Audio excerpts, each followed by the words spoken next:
S'approvisionner en café à un prix abordable est devenu un véritable casse-tête pour les cafés américains. Avec une hausse de près de 20% du prix des grains de café cette année, les amateurs de café dans des villes comme New York réfléchissent à 2 fois avant de commander un latte pouvant coûter jusqu'à 10 $. Et le gouvernement Trump est sous pression pour freiner la flambée des prix des produits alimentaires.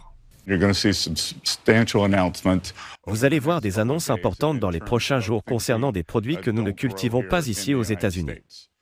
Le café en fait partie, ainsi que les bananes, d'autres fruits, etc.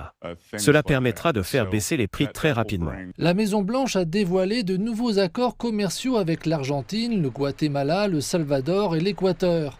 Un certain nombre de produits, dont le café et les bananes, devraient être exemptés des droits de douane de 10%. Le bœuf argentin devrait également en bénéficier.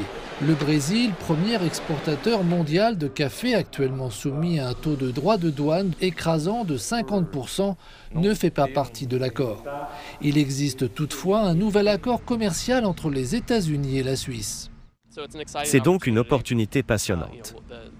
Nous espérons que la Suisse appliquera un taux de droit de douane similaire à celui de l'Union européenne, soit 15%. Cette réduction par rapport au taux tarifaire actuel de 39% devrait permettre de réduire le coût des exportations de médicaments, d'or et de chocolat.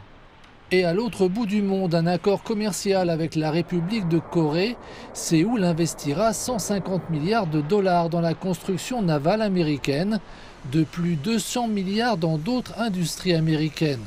Elle a aussi obtenu le feu vert de Washington pour construire des sous-marins à propulsion nucléaire.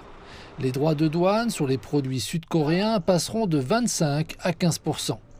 Un accord que les deux parties qualifient de victoire après des négociations qui n'ont pas toujours été faciles.